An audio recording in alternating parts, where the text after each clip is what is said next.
한번 들어볼까 합니다. 화면 됐나요? 예, 그럼 이제 첫 번째 화면으로 넘어가야 되겠네요. 먼저 화면 좀 올려주세요. 이쪽보도 이쪽이나 저쪽이나.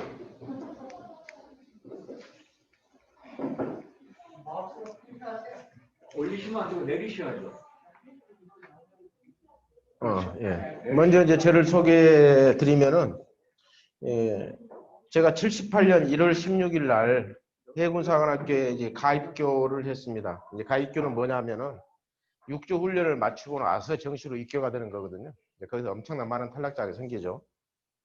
그때 훈련을 받으면서 우리 동기생들이 기수 9호를 정했는데 통일의 바다를 조국의 품에 이렇게 아주 잘 만들었죠. 그래서 우리 항상 회식할 때 통일의 바다를 조국의 품에, 그게 한 10년 전까지도 그 구호를 외쳤는데 지금 그 구호를 안 외쳐요. 갈수록 통일의 이야기가 시들어가고 있다는 거죠.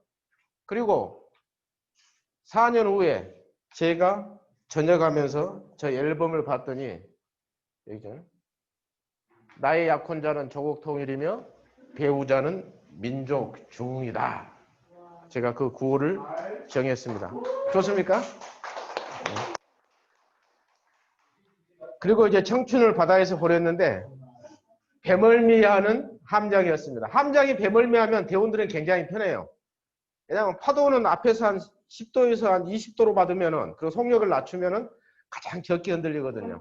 그래서 항상 배멀미를 많이 하는 함장은 밤에도 당직사관한테 왜 이렇게 배가 많이 흔들리느냐, 적게 흔들려라. 그리고 폭풍주의보가 내리면은 바로 피항해 버립니다.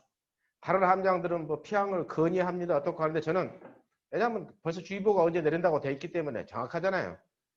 경비 불가, 피항차, 목포항, 도착 예정 시간 얼마 딱 보내버리면은 상황실에서도 얼마나 조차기가 편합니까? 안 그러면은 뭐 어느 함장이 피항 건의가 들어왔는데 뭐 복잡해지거든요. 저같이 하면은 사령관한테, 예, 무슨 함장이 지금 경비 불가로 목포로 들어오고 있습니다. 도착 예정 시간은 몇 시입니다. 그렇게 보고 하면 끝나버리는 거예요. 그러면 대원들도 고생 안 하고 상황실도 고생 안 하고.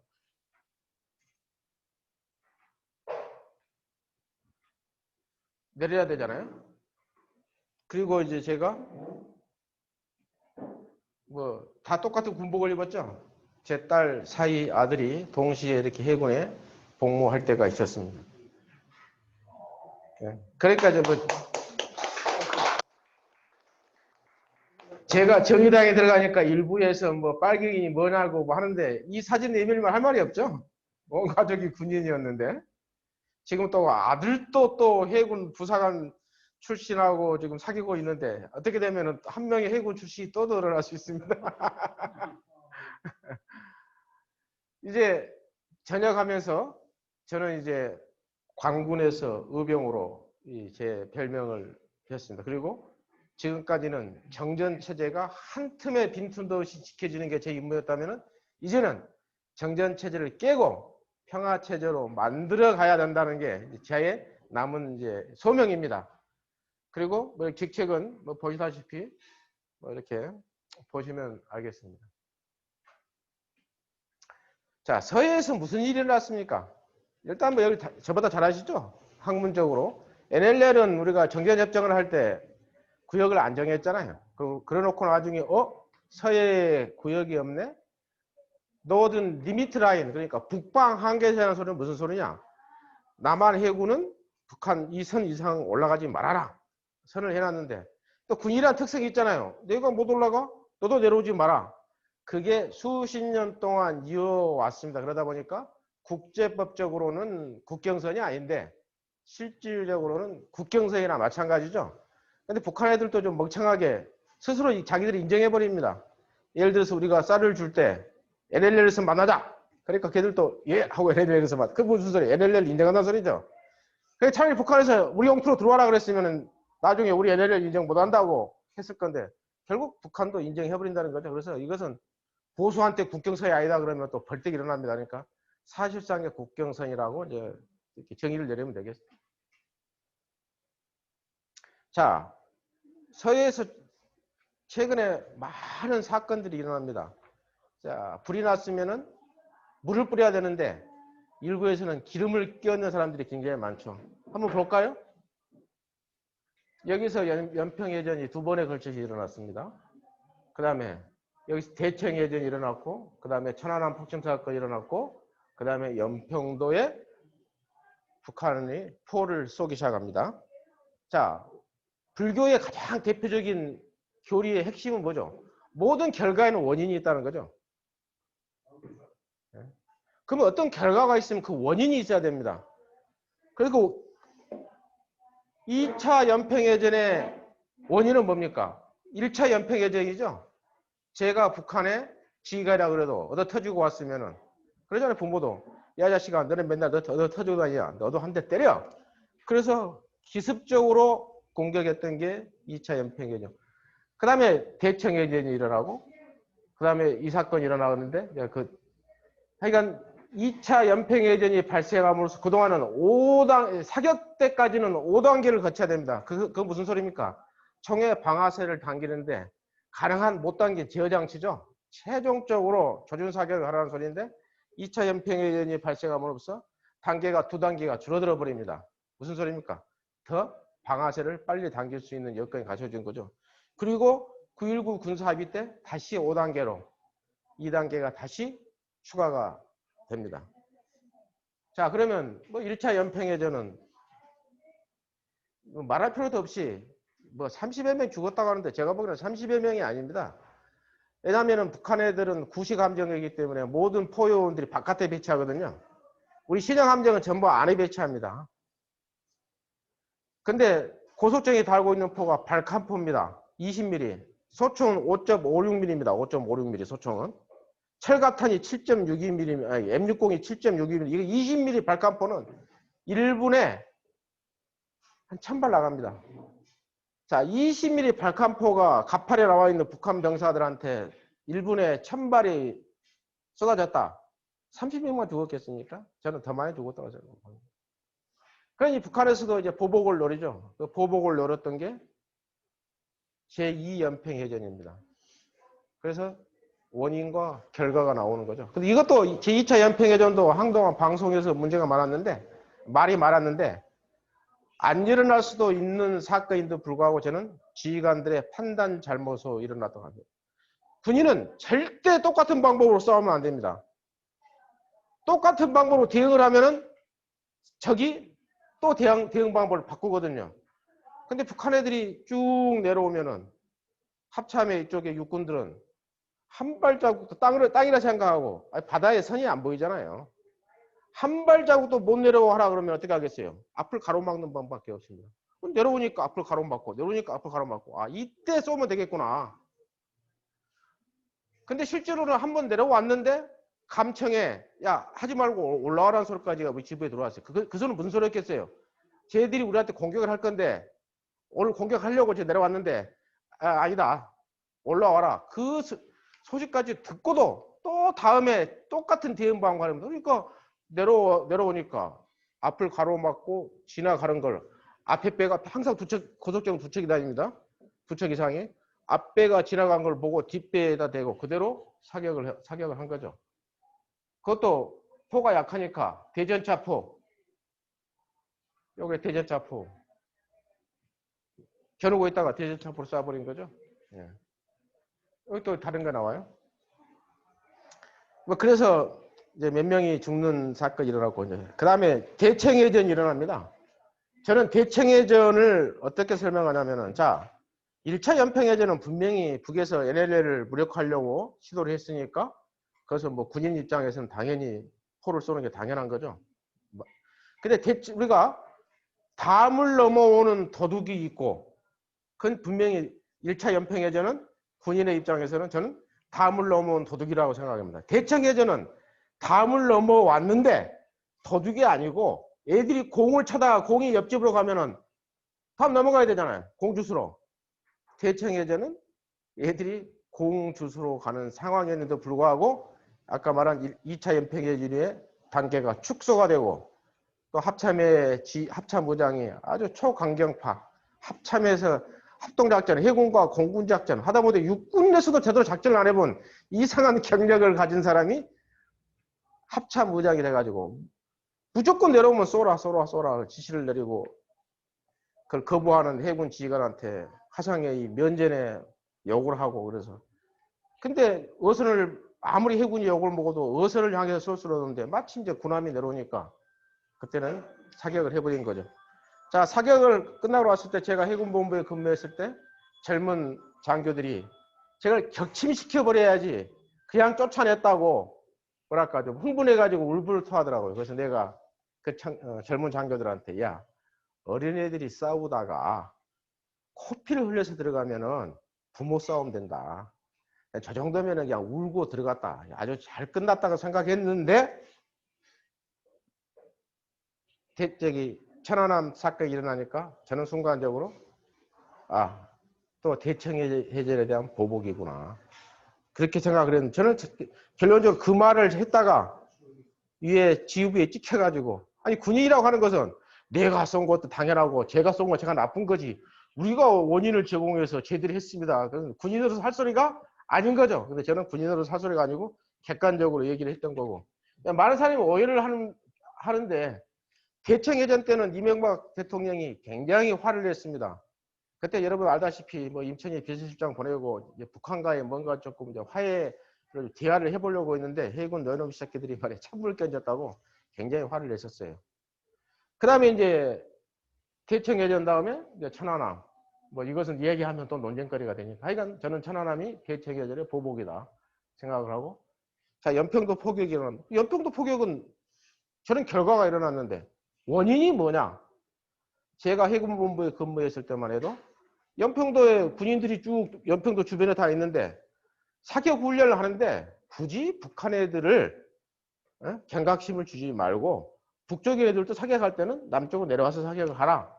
그런데 아까 말한 그 강경 지휘부가 들어와가지고 무슨 군인이 피해서 사격 연습을 하냐. 북쪽을 보고 사격 연습해.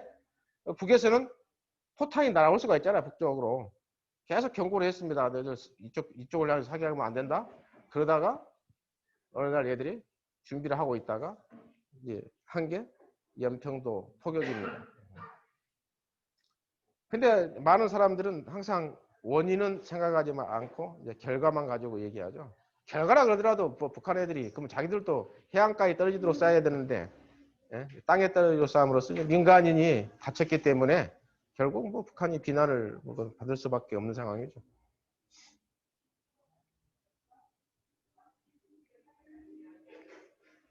자, 이런 교전이 대여섯 번에 걸쳐서 일어났고, 자, 아까 제가 부부싸움 얘기했죠. LLL 선상에 우리 쪽에는 북한 애들 보고 내려오지 마. 쟤들은 우리 보고 올라오지 마. 그러니까 군함들은 서로 접근을 못 합니다. 그럼 그 사이에 누가 들어오냐? 중국 어선들이 들어와가지고 싹쓸이 조업을 해가 버리는 거죠.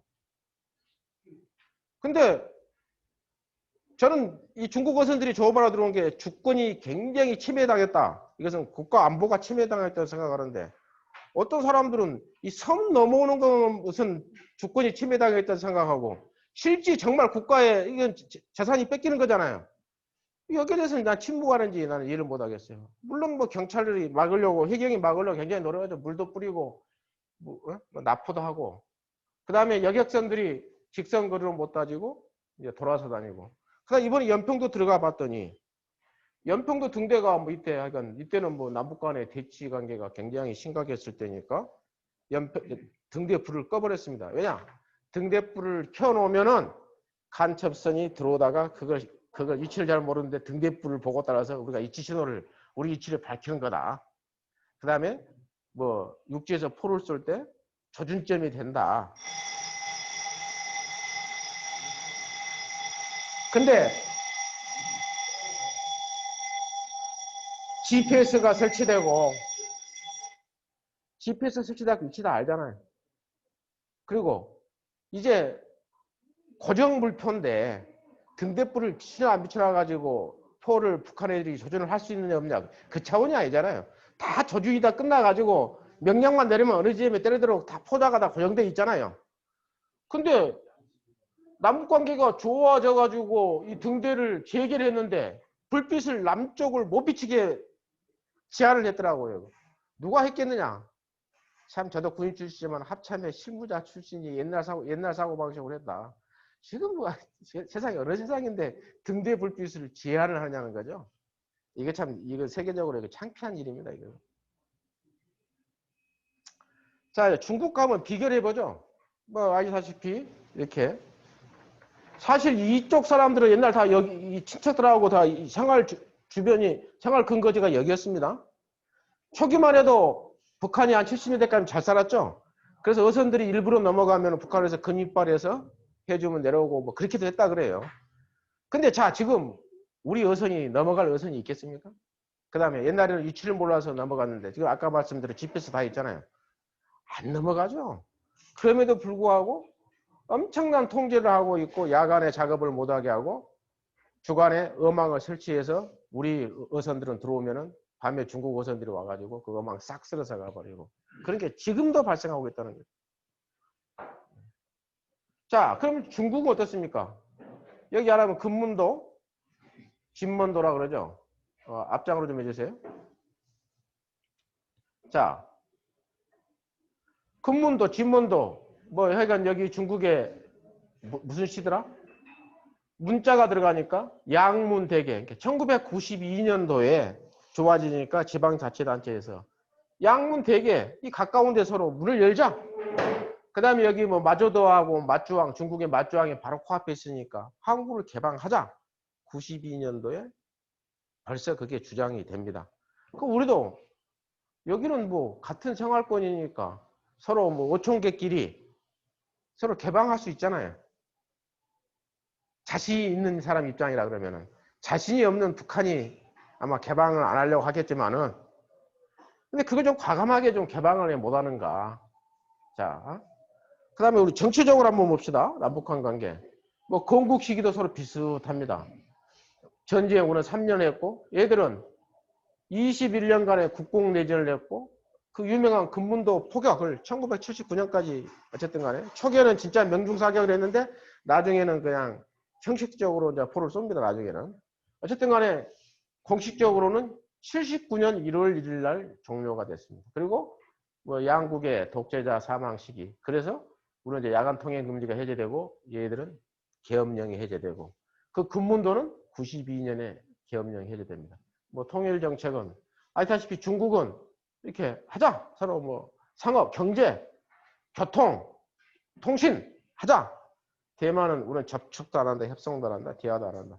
우리 남북관계도 마찬가지지 않습니까? 70년대까지 북한이 잘 살 때는 북한에서 적극적으로 통일을 주장했고 우리는 수세적 방어적이었고 이후에 이제 우리가 잘 사니까 우리가 적극적으로 통일 정책을 제안하고 그러잖아요.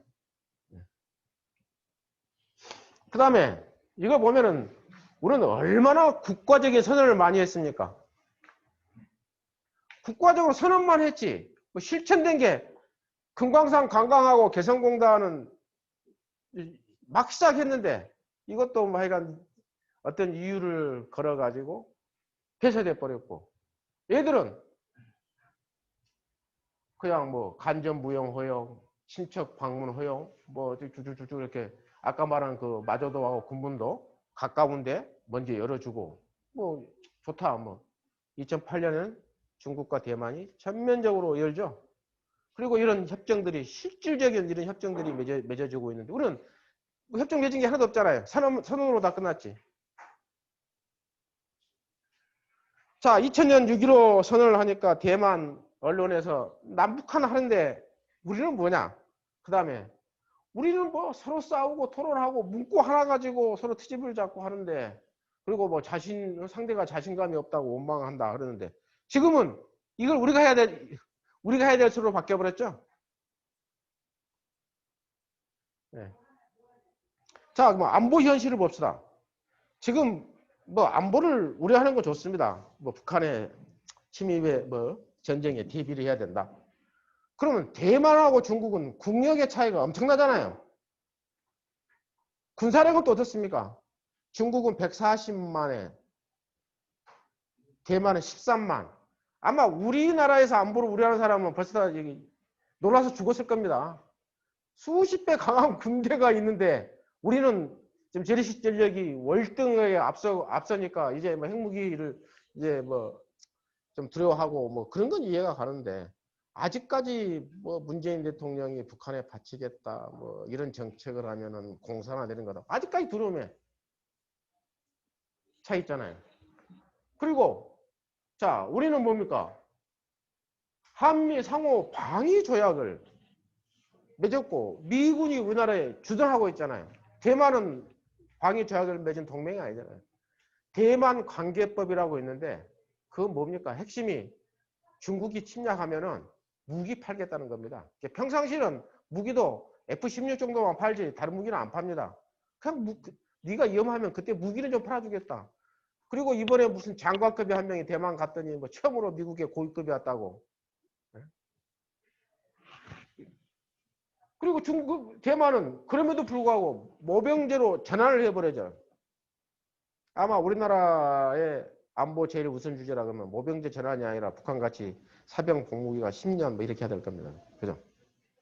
중국하고 대항하려면. 모병제로 전환해버려요.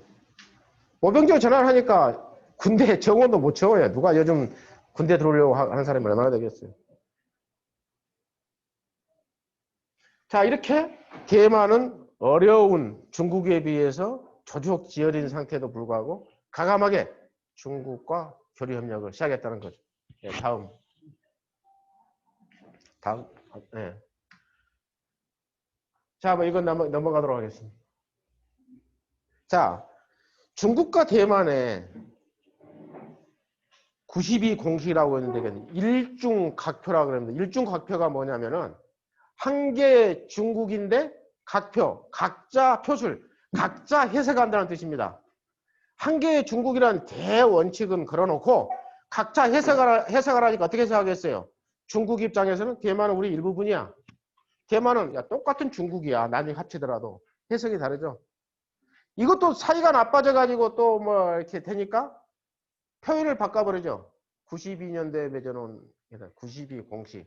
근데 이 중요한 이게 뭐 양국의 지도자가 만나서 한 게 아니고 민간 단체가 만나가지고 맺은 겁니다. 민간 단체가. 물론 그 민간 단체 속에는 고위 관료급들을 지낸 사람이 있고 정부의 지침을 다 받아서 했겠지만 민간 단체가 맺은 약속이 잘 유지되고 있지 않습니까? 그 다음에 그래서 중국도 이제 이렇게 범남용 우르타지면은 보수를 얘들은 이제 남용이라 그러더라고. 조금 더 진보를 갖다가 이게 이제 노경이 이제 보수죠. 그러니까 보수에서는 92공식 자체를 없던 걸로 하자. 뭐 그렇게 얘기하고 있는데 차이잉원 총통이 뭐라 그랬습니까? 선거 전에는 역사적 회담을 했던 역사적 사실까지는 부인하지 않는다. 부인하지 않는다는 거죠. 그리고 구동존의 같은 것을 구하고 뭐 서로 다름이 있다는 것을 인정한다. 그렇게 된 거죠. 네. 그리고 이제 대삼통이 시작됐는데 얘들 어떻습니까? 과거 2014년 자료도 불구하고 연간 1,800만 유학생만 3만 5천 명이 서로 합니다. 무역은 엄청나죠. 결국 뭡니까? 경제협력을 통한 평화 구축이고 통일 문제를 잠시 덮어둔 교류협력을 하는 거죠. 우리는 통일의 구호는 거창하는데 내부적인 교류가 없잖아요. 그리고 얘들은 대만에서 좀 기분 나쁘지만 대만 사람이 중국에 오면 신분증을 만들어주는데 앞면은 중국 신분증, 뒤는 대만 신분증. 우리는 어떻습니까? 나는 뭐 대구에 사는 평양 시민이다. 뭐 김 무슨 연희 씨인가요? 그분이 있는데 그 양반은 북쪽으로 가고 싶다고 하는데도 안 보내잖아요. 현 정부 들어와 가지고 아마 비자는 약간 풀어서 비자는 줬는가 했는데 결국은 하여간 이 바깥에 못 나가게 하고 있어요. 아니 살기 싫다는 북한 사람을 왜 잡아두는지. 그 다음에 얼마 전에 이사단으로 한 명 넘어갔죠. 그게 마음대로 왔다 갔다 한다면 그런 사건이 안 일어나잖아요.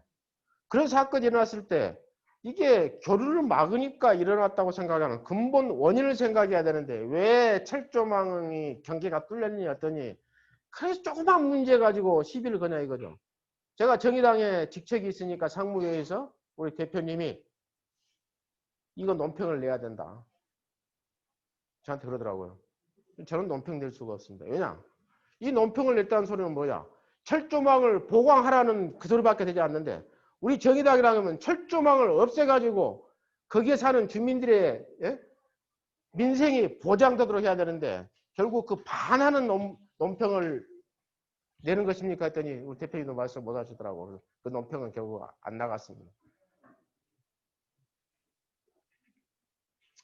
그래서 이제 뭐 어떤 학자들은 뭐 중화 사상 때문에 된다고 하는데 그래서 저도 이제 그래 일단 중화 사상을 집어넣고 제가 반론을 펴니다.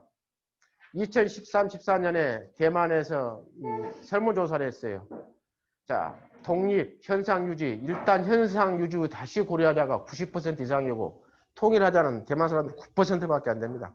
그래도 우리는 통일하자 그러면은 50% 넘게 나오잖아요. 그러면 당신은 대만 사람이야, 중국 사람이야 했을 때 나는 대만 사람이야. 아까 60.5%.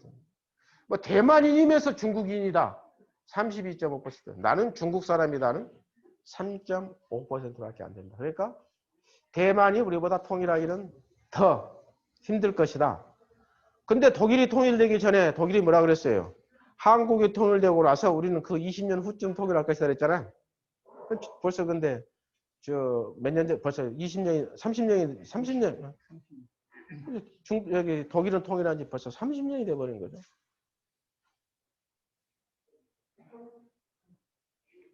예, 안 넘어가네. 다음. 이렇게 생각해보니까 정경 분리. 정치라고 하는 것은 검은 것도 시다고 하고 서로 싸우잖아요.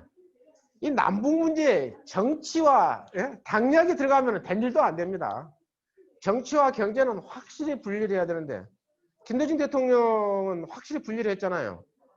연평해전 당시에 금강산 관광계획은 그대로 갔잖아요. 그 임동원 씨가 그때 직책 이름 생각나는데 계속 보내야 됩니다. 끊어지면 안 됩니다. 해가지고 대통령 받아들여가지고 한쪽에서는 포를 쏘는데 한쪽에서는 금강산 관광을 했다. 대표적인 정경 분리죠. 저는 그 개인적으로 군인 출신으로서 통일운동한 제2의 임동원이 되고 싶은데 예, 뭐 이 강의 하는 제2의 임동원인가요? 예. 그 다음에 이제 선의훈화이잖아요. 쉬운 건 먼저 하고 어려운 건 나중에 하자. 쉬운 것부터 이렇게 차근차근 해나가자는 거죠. 세 번째가 뭐죠? 이제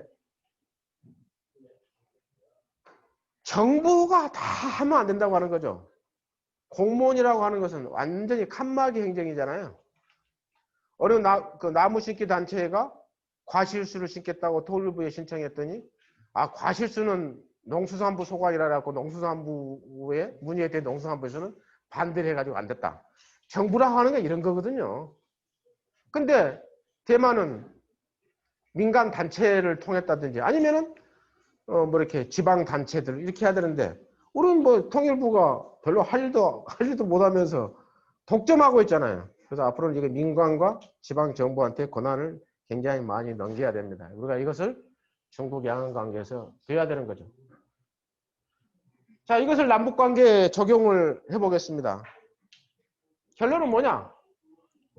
중국은 강자로서 여유가 있었던 거고 대만은 약자지만은 양안 관계를 발전시킴으로써 뭐 경제나 이런 부분에 자기 발전과 연계시키는 거죠. 그리고 중국은 통일하는 말 자체를 자제하고 타이완도 대만도 정치적 독립 노선을 자제하면서 기능적으로 통합에 추진하고 있습니다. 그래서 분단 상황이 중장기적으로 국가 전략과 연결해야 되는데 이게 좀 굉장히 아쉬워요. 보수가 정권을 잡았을 때는 총풍 사건을 일으켜가지고 북한 상황을 선거에 활용하려고 하고 진보가 정권을 잡았을 때는 꼭 선거 전에 남북 대화를 공포해가지고 하려고 그러는데 이게 정치적으로 이용하면 안 됩니다. 이것은 중장기적으로 세워놓고 가야 되는 거죠. 그래서 자 우리가 해야 될 것은 개성공단이 재개돼야 되고 금강산 관광이 재개돼야 되고 직항로가 재개돼야 되고 이 직항로가 북한 선박은 여기 뭐죠? 국제항은 어느 선박이든지 그 연안국, 그 해당 국에 해만 끼치지 않으면은 통항할 수가 있는데 그 국제법이 통용이 되지 않는 거. 노무현 대통령 때 잠시 허용을 해줬는데 5.24 조치 때 뭐 바로 없애버렸죠. 그러니까 북한 상선은 이렇게 빙빙 돌아서 다닙니다. 이것은 가까운.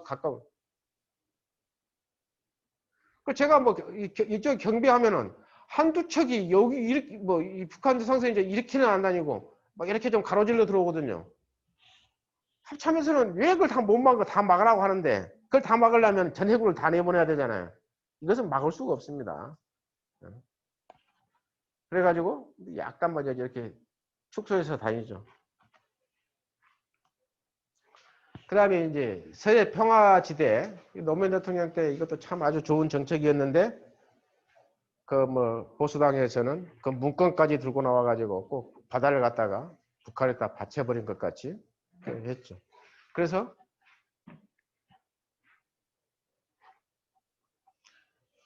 자 우리가 공동구역을 이렇게 하자.